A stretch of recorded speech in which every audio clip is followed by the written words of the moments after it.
My name is Sarah, and I'm 75 years old. I spent my whole life as a mother, a wife, and a caregiver. I've seen both the best and the worst that life has to offer. For years, I took care of my family, never asking for much in return. I worked hard, put my children's needs first, and watched them grow up. But after all the sacrifices I made, I never expected what my son, Daniel, would do to me.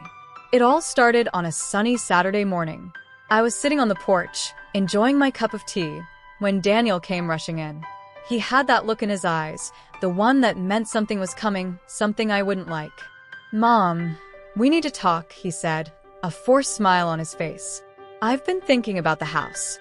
I looked at him, confused. "What about the house?" "Well," Daniel hesitated, "I think it's time we get rid of some of the stuff around here. You've been holding on to a lot of things for years. We should sell it all." I was taken aback. "Sell it all? Why?" "These things have value, Daniel. They have meaning." "Mom, you're getting older," he said, brushing me off. "You don't need all this stuff. Let's have a garage sale. Maybe make a little money out of it. You're not using any of it anyway." I could feel my chest tighten. I wasn't ready to let go of everything. But he was insistent, and I couldn't bear the thought of upsetting him, so I reluctantly agreed. I didn't expect that this would lead to the worst betrayal I'd ever face.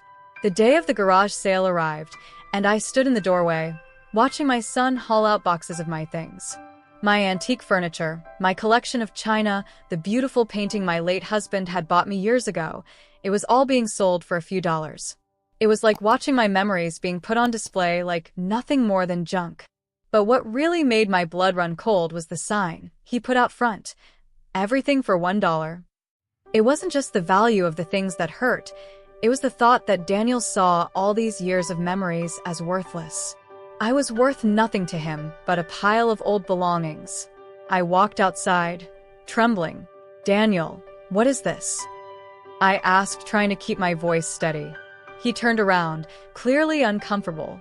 "It's just a sale, Mom. You don't need this stuff anymore. It's time to downsize." "But I need it," I whispered, feeling the sting of his words. "These things aren't just stuff, Daniel. They're a part of my life. Why are you doing this?" Daniel avoided my gaze. "We need the space, Mom. You can't keep holding on to everything." As I stood there, watching the strangers pick through my possessions, I couldn't help but feel the weight of the betrayal. But the real shock came when I saw what he'd done next. My heart dropped as I saw Daniel put a sign on me. "For free." "Mom, if you're not using it, just let it go," he said with a shrug. "It's all for sale." In that moment, everything hit me like a ton of bricks. My son had put a price on me. No, he'd put a free sign on me. A sign that said I was disposable.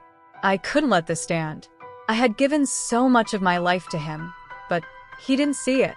And now I was going to make sure he understood one thing. This house was not free, and neither was I. But the question was, how could I make him see that? Cliffhanger. Just as I was about to speak, I noticed a figure in the crowd, someone who had been watching me.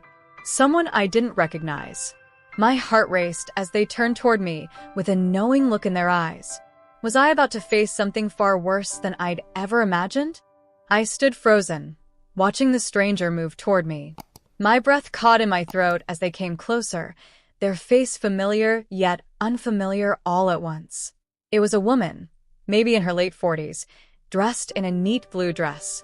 She didn't look like someone from our neighborhood, and that alone made me uneasy. Her eyes met mine with a strange intensity, almost as if she knew more about me than I did. "Is everything all right, ma'am?" she asked in a calm, almost soothing voice. Her smile didn't quite reach her eyes. I nodded, still unsure what to say. I don't know," I murmured, my voice shaky. "I didn't expect this." She glanced over at Daniel, who was still busy talking to potential buyers, not paying attention to me. "I see," she said quietly. "You're not the first person this has happened to." I frowned. "What do you mean? What's going on here?" The woman looked around, as if checking if anyone was nearby, and then leaned in a little closer. "My name is Clara. I know this must feel strange, but you're not the first person who's had their family turn on them. Your son, he's not who you think he is. I felt a chill run down my spine. What are you talking about? I asked, my voice barely above a whisper. What do you know about my son?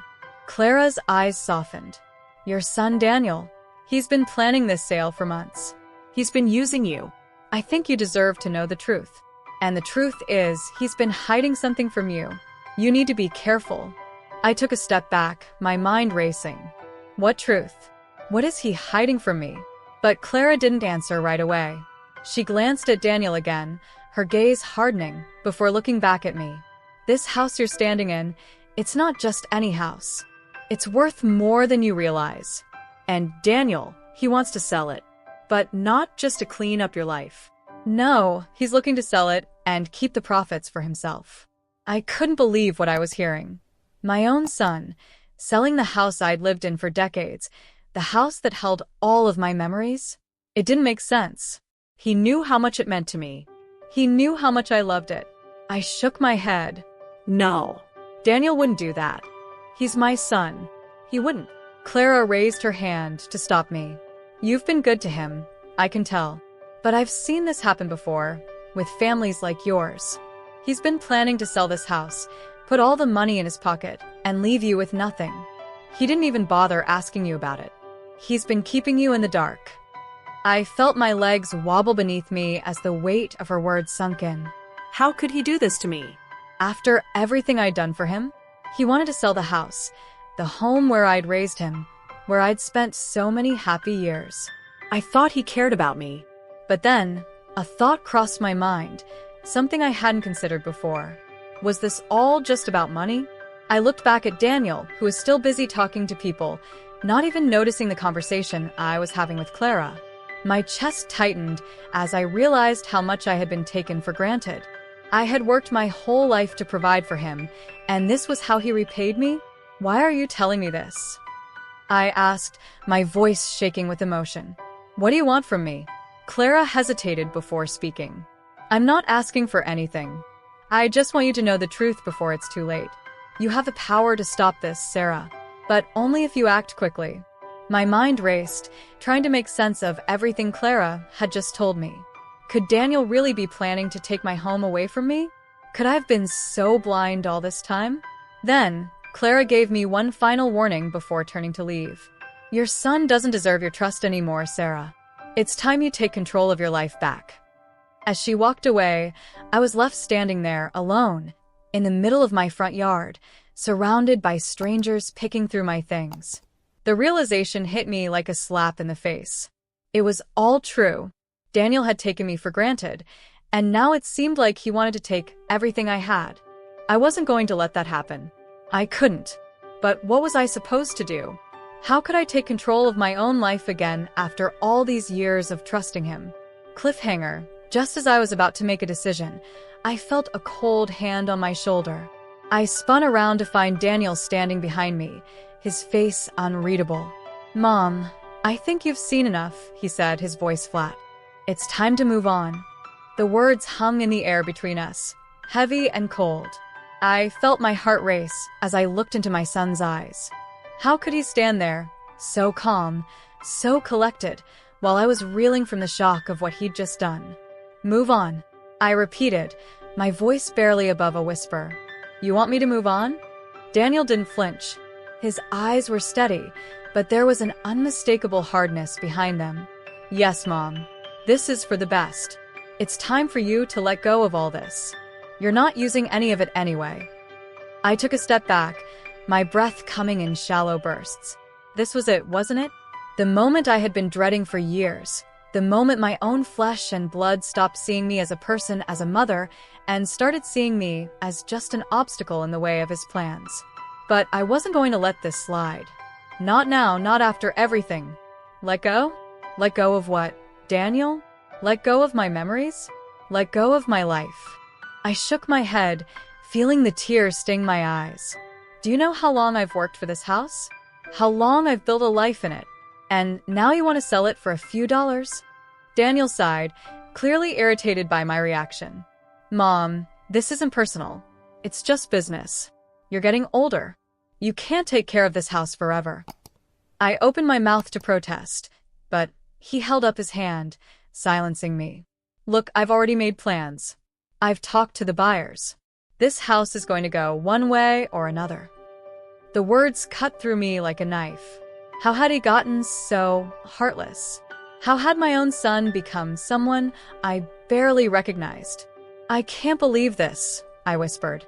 After everything I've done for you, this is how you repay me? Daniel didn't answer. Instead, he turned away and started talking to another couple who had been browsing through my things. I stood there, shaking, the weight of his betrayal sinking in deeper than I thought possible. But then a thought struck me. The woman, Clara, had said I had the power to stop this. What did she mean by that? Was it possible to stop Daniel from selling the house? Was it even in my power to take back control of my own life? I had no idea where to start. But one thing was clear. I wasn't going to let Daniel destroy everything I had worked for. I wouldn't let him erase the memories of a lifetime just because he thought he was entitled to my home. But as I stood there, lost in thought, I noticed something. Daniel had taken a box of my belongings and was carrying it toward the street. My heart pounded in my chest. He was actually going through with it. He was selling my life, piece by piece, as if it were all worthless. And that's when I realized he wasn't just selling my things. He was selling me. He was trying to erase everything I had ever been. But I wasn't about to let him. Cliffhanger. Just as I stepped forward to confront him, I heard a loud noise from the driveway. I turned quickly, my heart skipping a beat. There, in front of the house, was a large truck with a sold sign on it. I watched in disbelief as Daniel began loading my things onto the truck. What was he doing?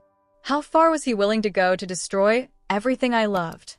I stood there, paralyzed, watching as Daniel loaded my life's possessions onto the truck, each item disappearing as if it had never mattered. My hands trembled, and a cold shiver ran down my spine. Was this really happening? Had I truly come to this point where my own son saw nothing but dollar signs when he looked at me? Daniel, I finally shouted, my voice hoarse. What the hell do you think you're doing? He froze, looking up at me for a moment, but only for a moment. Then, without missing a beat, he continued loading the truck. As if I wasn't even there. As if I didn't matter. I walked toward him, my heart pounding in my chest. Stop. You can't just take everything from me. You can't sell this house. You can't sell my memories, and you certainly can't sell me. Daniel turned, his face expressionless. Mom, you need to stop. I'm doing what's best for you. This house is too much for you to handle. You're not going to live here forever. You should be thanking me for helping you move on. It's time to let go. The words were like a slap to my face. Let go. Let go of everything I'd worked for, everything I'd built.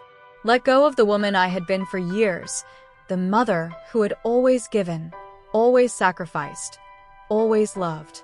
And for what? For him to profit off it all while I stood there, helpless? I couldn't take it anymore. You want to take it all? Fine, I said, my voice shaking with anger. But you won't take the house. It's mine, Daniel. You don't get to decide that. Daniel looked at me with a smirk, like he didn't even believe what I was saying. Mom, you can't stop me. The papers are already signed. This is happening. You're just too blind to see it. A sick feeling twisted in my stomach. He had already signed the papers? How long had he been planning this? How had he managed to hide it from me for so long? But then, Clara's words echoed in my mind. You have the power to stop this, Sarah. I didn't know what she meant, but one thing was clear, she was right. I couldn't let him get away with this. I wasn't going to let him take everything I had without a fight. I took a deep breath and steadied myself. You might have signed papers, Daniel, but I'm not giving up. Not now. Not ever. Daniel raised an eyebrow. What are you going to do, Mom? You can't even lift a finger without me. Don't underestimate me, I said, the fire in my chest growing stronger. I've spent my whole life caring for you, but it's my turn now.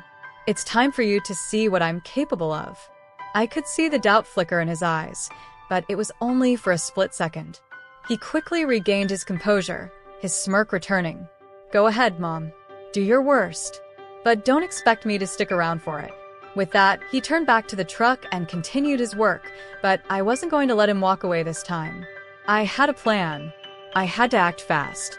This wasn't just about the house anymore, it was about my dignity, my rights, and my future. I couldn't let him destroy everything I'd built. Cliffhanger. Just as I stepped toward the door to make my next move, I heard a knock on the door. It was loud and insistent. I froze. Who could be at the door at a time like this? What if this was the final blow? I hesitated for a moment, still reeling from the conversation with Daniel, unsure if I was ready to face whatever was on the other side of that door. The knocking continued, louder now, more urgent. It was almost as if someone was trying to force their way in, trying to pull me out of this nightmare. I took a deep breath, wiped the tears that were threatening to spill, and walked toward the door. My hands shook as I reached for the handle, my heart racing in my chest. Who could be knocking at a time like this? I opened the door, and my breath caught in my throat.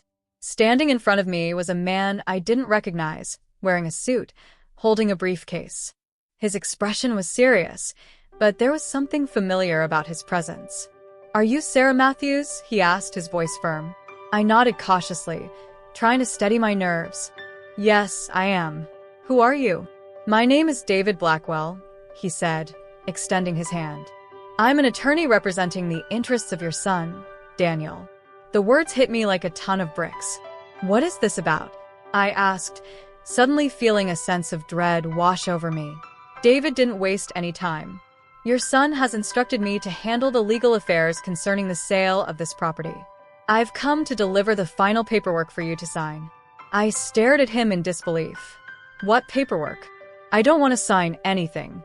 This is my home, and I've already made it clear that I won't sell it." David's face didn't change, but his eyes were cold. "Your son has made the arrangements, Mrs. Matthews. The sale is final. All you need to do is sign the papers to finalize the transaction." A wave of anger and frustration surged through me. "You can't be serious. This is my home, my life. I won't sign anything. I won't give up my home." David stepped forward, pressing the papers into my hands. "These are legal documents, Mrs. Matthews. You're in no position to fight this. It's done." The nerve of him. How dare he stand there and tell me that I was powerless? How dare Daniel manipulate me like this and send a stranger to deliver the final blow? My vision blurred with rage.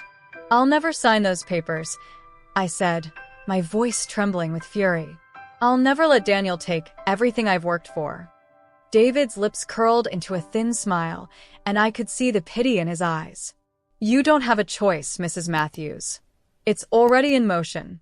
Your son is already moving forward with the sale. This is just the last formality." I slammed the door shut, my mind spinning. How had Daniel done this? How had he taken control of everything, even sending some stranger to finish what he started? I couldn't let it end like this. I couldn't let him win. I needed help. But who could I turn to now? Clara had warned me. But was there anything left I could do? Maybe there was a way to stop this, but I had to act fast. My hands still shaking, I looked down at the papers David had left behind. I couldn't just let this go. Not without a fight. There had to be something I could do. I took a deep breath, swallowing my fear. It was time to find out what that was. I wasn't going to lose my home, not without giving it everything I had left. Cliffhanger. As I was about to pick up the phone to call for help, I heard the sound of tires screeching outside. My heart skipped a beat. Was Daniel really about to take everything? Was it happening right now? I rushed to the window, my heart pounding as I peered outside. Through the blinds, I could see the truck, the same one that had been here earlier, now parked right in front of my driveway. A few men were unloading boxes, carrying my furniture, my belongings, out of my home like they had no value. It was happening. The sale. Right now. The anger within me burned hotter, fiercer than ever before. My legs were shaky, but I moved quickly, grabbing my phone and dialing the only number I could think of. Clara's. She had warned me. She knew something was going on. She had said I could stop this. But how? The phone rang twice, Then her voice picked up. Sarah? I need your help, I said, my voice thick with emotion. Daniel's doing it. He's selling the house. He's selling everything, my life. It's happening right now. Clara was quiet for a moment before responding, her voice calm yet urgent. Sarah, you need to act fast. I told you this was coming. You've got the power to stop him, but you have to take control now. Do you remember the documents I mentioned? I closed my eyes, trying to steady my breath. The ones you said I should keep? Yes. I know you're upset right now, but listen to me. The house, everything Daniel is trying to sell, belongs to you. Legally, he can't do what he's doing without your signature. He may have paperwork, but he can't just take your home without your consent. You need to get a lawyer. And fast. I felt a sense of relief flood through me. There was hope. I wasn't powerless. Not yet. I don't know what to do, Clara, I whispered. I don't have time. He's already moving everything out. They'll be gone by the time I get a lawyer. You need to stop them from taking anything else, she said. Go to the bank. You can put a hold on the property. The house is still legally yours. Don't let him sell it without your consent. I nodded, even though she couldn't see me. Thank you, Clara. I'll do it right now. I hung up and ran for the door, my heart pounding as I stepped outside. The men were still carrying my things to the truck. Daniel was nowhere in sight. I knew he was inside, probably in the living room, too busy with his phone to even notice what was happening. He had no idea I was about to take control back. I walked quickly toward the truck, my pace quickening as I approached the men. Stop, I shouted, trying to steady my voice. You can't take any more of my things. They turned to look at me, clearly surprised. One of them, a burly man with a thick beard, narrowed his eyes. Who are you? He asked, crossing his arms. This is all part of the sale. I don't care what you think, I said, my voice firm now. This is my house, my property. You're not taking anything else. The other man, a younger one, looked at the burly man. Is she the owner? Yes, I said, glaring at them both. I am, and you're trespassing. The burly man shrugged. We're just following orders, lady. Then you need to stop. Now, I said, my voice shaking with anger and adrenaline. This house isn't for sale. It's not up for grabs. As they hesitated, unsure of what to do, I turned and marched toward the door, opening it without another word. I knew what I had to do next. It was time to take action. Inside, Daniel was sitting on the couch, typing something into his phone. He looked up when I entered, a shocked expression crossing his face. Mom? What are you doing? He asked, sounding more annoyed than concerned. What's all this? You're not taking my house, Daniel, I said, my voice shaking with the force of my words. And you're not taking anything else. Daniel stood up, his eyes flashing with irritation. What do you mean? This is my house now. I've already signed the papers. You need to move on. I shook my head, my heart pounding. No. I haven't signed anything, Daniel. And you can't just take my life away from me like this. You can't sell this house without my consent. He laughed, a harsh, bitter sound. You're too late, Mom. The deal's done. It's over. But something in his voice faltered, something that made me believe that he wasn't as sure as he appeared. He was bluffing, and I was about to call him out. Cliffhanger. Just as I reached for my phone to call the lawyer, there was a knock on the door. I froze. Who else could it be now? My heart raced. Could this be the help I needed? Or was it the final nail in the coffin?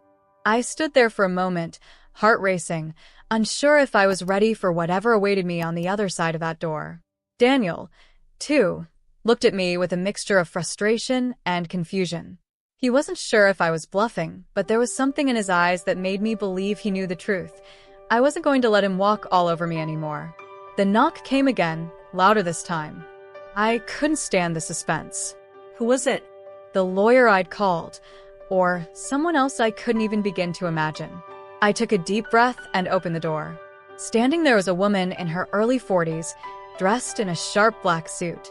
She held a briefcase in one hand and a piece of paper in the other.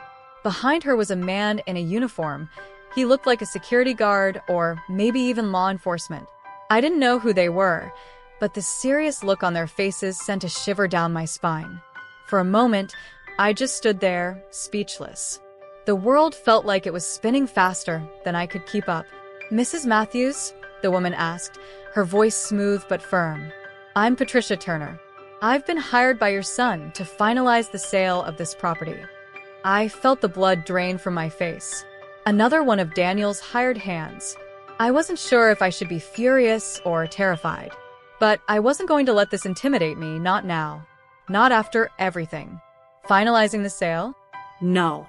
"This house isn't for sale. My son doesn't have the right to sell it," I said, my voice more steady than I felt. "And you?" I gestured toward the security guard. "Are you here to intimidate me?" The woman, Patricia, didn't flinch. She simply stepped inside, followed by the man, who stayed by the door like a silent sentinel. "I'm afraid you've misunderstood, Mrs. Matthews. We're here to ensure the transaction goes smoothly. You've already been notified. We're here to make sure you comply." I felt my anger boil over. How could they just waltz in here as if I had no say in any of this? Who did Daniel think he was, sending strangers to force me out of my own home? "You can't make me leave," I said, my voice growing louder. "I've lived here for decades. I raised my children here. You can't take that from me. This house belongs to me." Patricia raised an eyebrow. "Actually, Mrs. Matthews, legally, it's not yours anymore. Your son has the authority to sell it, and you've been given all the necessary information regarding the sale." I could feel my heart racing again. They were quoting legal jargon, trying to confuse me, but I knew this wasn't over. There had to be something I could do. "No," I said, shaking my head. "You're wrong. Daniel doesn't have the right to sell it, and I'm not going to let him. This is my house, my life, and I will fight for it." Patricia sighed, looking at her watch. "We can't keep doing this, Mrs. Matthews. Your son is in the process of transferring the ownership. This is your last chance to leave on your own terms." I glared at her. "I'm not going anywhere. I don't care what paperwork you have. You're not taking my home." The man by the door stepped forward then, his hand resting on the side of his uniform, as if to remind me that he was there to back up whatever Patricia said. I could feel the pressure mounting. This wasn't just a simple disagreement anymore. It was escalating, and I wasn't sure how much longer I could hold my ground. But I knew one thing. I wasn't giving up. Not without a fight. I turned away, my mind racing, looking for something, anything, that could help me. I couldn't let this happen. I couldn't let Daniel win. There had to be a way. And then I remembered. Clara's warning, her advice. Take control.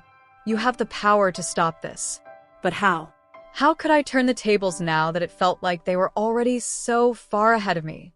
Cliffhanger. Suddenly, my phone buzzed in my pocket. I reached for it, my fingers trembling. It was a message from my lawyer. A single line of text. "I've found something in the deed. You have a chance, but you need to act now." My heart skipped a beat. What was this? And how could it change everything? My fingers fumbled as I unlocked my phone, eyes glued to the message that had just appeared on the screen. "I've found something in the deed. You have a chance, but you need to act now." I read it over and over, trying to process what it meant. A chance? What kind of chance? What was in the deed that could change everything? I glanced at Patricia and the security guards standing in the doorway, still blocking my only escape. Time was slipping away, and the weight of the situation pressed down on me like a vice. They could see the panic in my eyes, but I wasn't going to let them win. I wasn't going to give up. Not without a fight. I quickly typed a response to my lawyer, my fingers shaking as I composed the message. "What did you find? What do I need to do?" The response came almost immediately. "It's a clause in the property deed that Daniel might have overlooked. You have rights that he doesn't know about. I'm sending you the details now.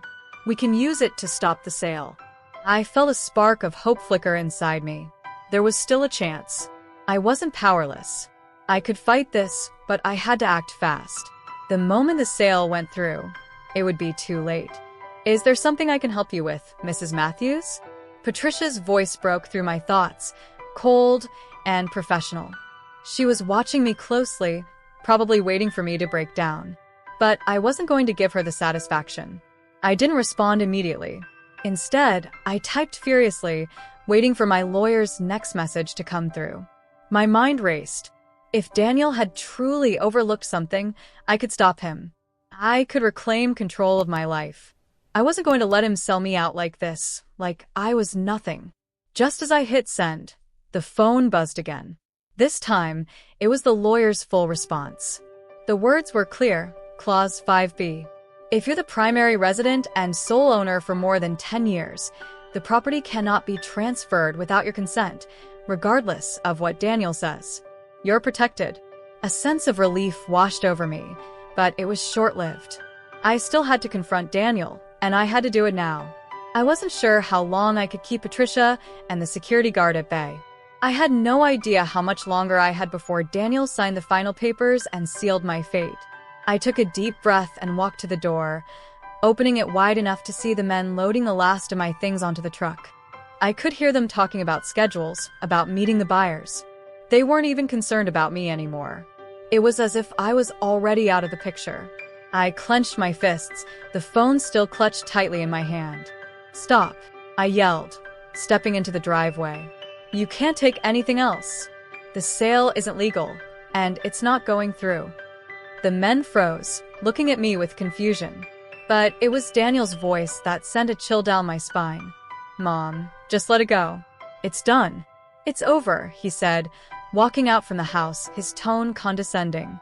He was trying to play the part of the concerned son, but I could see the coldness in his eyes. He wasn't here to help me. He was here to finish what he had started. "No, Daniel. It's not over. I've seen the deed. There's a clause in it that protects me, and you've overlooked it," I said, my voice trembling but steady. "You can't sell this house without my consent. I've been here for over 10 years. Legally, this property belongs to me." Daniel's face faltered for just a second, just enough for me to see the doubt flicker behind his eyes. But then, just as quickly, it was replaced with a sneer. "You're bluffing. That's not going to stop me." I could see the realization dawning on him, and it only made him angrier. "I'll stop you, Daniel," I said, my voice strong now. "I'll fight you every step of the way." The men started moving again, but I stepped into their path, blocking their way. "Not another step," I demanded. "You won't take another thing from me." Patricia watched from the doorstep, her eyes narrowing, clearly assessing the situation. She hadn't expected me to fight back. She hadn't expected me to know about the clause, to know about the protection I had. Daniel took a step forward, his jaw clenched. "You're making a mistake. You'll regret this." I stood my ground. "I've lived with this mistake long enough, Daniel. You've been taking everything from me for years. But now it's my turn." Cliffhanger. Just as Daniel opened his mouth to respond, the phone in my hand buzzed again. I looked down, my heart racing as I saw the name on the screen. It was the lawyer again. But the message wasn't what I expected. "Get to the courthouse now. There's a court order for the property. You need to file immediately or you'll lose everything." I didn't wait. Without another word, I turned and ran to my car. This was it, the final chance. But would I make it in time? Was it already too late? The engine roared to life as I slammed my car into gear, my heart pounding in my chest. I barely had time to think, to process the full weight of what was happening. All I knew was that I had to make it to the courthouse, and I had to get there fast. Every second counted. As I sped through the streets, the world outside seemed to blur. My hands gripped the steering wheel so tightly my knuckles were white. The lawyer's message had been clear. If I didn't file before the paperwork was finalized, it was over. Daniel would have won. The house, the memories, everything I had worked for would be gone in an instant. The courthouse was only a few miles away, but the thought that Daniel could be standing there right now, finalizing the sale, made the distance feel like an eternity. I glanced at the clock. If I didn't get there in time, I would lose everything. My mind raced, the thoughts swirling as fast as the traffic around me. How had Daniel gotten this far? How had he managed to manipulate everything so seamlessly, so easily? And yet, he hadn't counted on me fighting back. He thought I was too old, too weak, too tired to stand up for myself. He thought he could take everything I had and leave me with nothing. Well, he was wrong. The courthouse came into view, and I breathed a sigh of relief. But it was short-lived. As I pulled into the parking lot, my phone buzzed again. I glanced at it and my stomach dropped. The message wasn't from my lawyer. It was from Daniel. "I've already taken care of it, Mom. It's over. You can't stop me." I gripped the phone tighter, the words stinging. How could he be so cold? How could he take everything from me without even thinking twice? This wasn't just about a house anymore. It was about control. It was about showing me that I had no power, no say in my own life. And I refused to let him get away with it. I threw the car into park and jumped out, rushing toward the courthouse doors. I had to do this. I had to stop him. Inside, I was met with the cold, sterile smell of paper and polished wood floors. I walked quickly, moving past the crowded halls, until I reached the clerk's desk. The woman behind the counter looked up as I approached, and I could see the slight flicker of recognition in her eyes as she scanned my face. "How can I help you?" she asked, her voice polite but distant. "I need to file a claim to stop the sale of my property," I said, my voice shaking but firm. "There's been a mistake. My son is trying to sell my house without my consent." She raised an eyebrow, clearly not expecting this. "You'll need to file a formal complaint and submit proof of ownership. Do you have the documents?" "I have them," I said, pulling out the papers my lawyer had sent me. The clause. The proof that I still had legal ownership of the house. She took the documents and began to look through them, her eyes scanning the words carefully. For a moment, there was silence, the sound of her flipping through pages, the only noise in the room. Then she looked up at me, her expression neutral. "I'll need to submit this to the judge," she said, her tone clipped. "It will take a few minutes." "Do what you need to do," I said, my voice resolute. "But I need you to understand, my son doesn't get to take what's mine. Not this time." She nodded and disappeared into the back, leaving me alone with my thoughts. I paced back and forth, my mind spinning, the clock ticking in the back of my mind. What if I wasn't fast enough? What if Daniel had already gone ahead with the sale? Cliffhanger. Just as I was about to sit down, the door behind me opened, and my lawyer rushed in, breathless. "Sarah, you're not going to believe this," he said, his face pale. "You've got one chance left to stop this, but it's going to take everything you have." I froze as my lawyer, Richard, hurried toward me, his face a mix of urgency and determination. His briefcase was clutched tightly in his hand, and his steps were hurried, as if every second mattered. "Richard, what's going on? What do I need to do?" I asked, my voice tight with anxiety. "I've already submitted everything. I'm here. But is it too late?" He took a deep breath and pulled out a stack of papers from his briefcase, pushing them into my hands. "Sarah, it's not too late. But it's going to be close." I looked down at the documents, barely understanding the legal jargon. But Richard's next words made everything click into place. "There's a problem with the deed that Daniel's been trying to ignore. The clause in question? It's a major loophole that Daniel didn't account for. The truth is, he's been playing fast and loose with the legal process. He's violated multiple steps in the paperwork, intentionally leaving out your consent in crucial places." I could hardly believe what I was hearing. Daniel had tried to outsmart me, but he hadn't accounted for the legal protections I still had. "So you're telling me the sale is invalid?" I asked, my voice trembling with a mix of relief and disbelief. "It's not just invalid, it's fraudulent," Richard said, his voice growing serious. "The transaction can't be completed unless the fraud is corrected.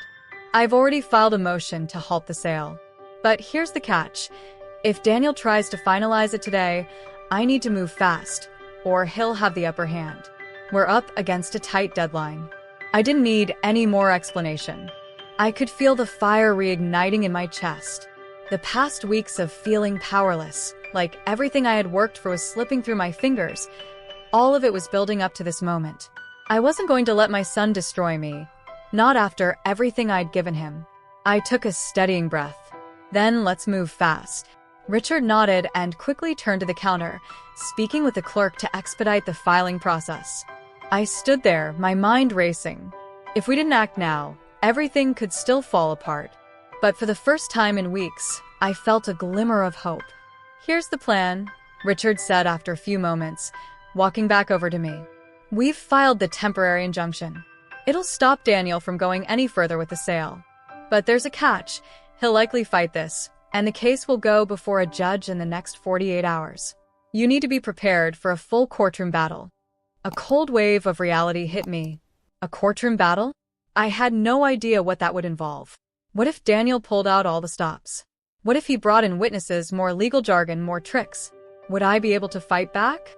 Would I lose it all? Richard placed a hand on my shoulder, his expression softening.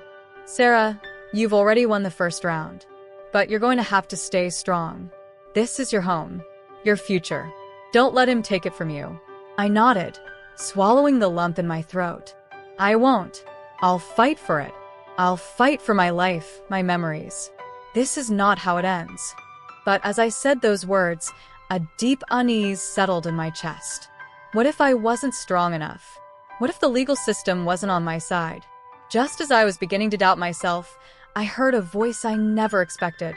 "Mom." I turned, my breath catching in my throat.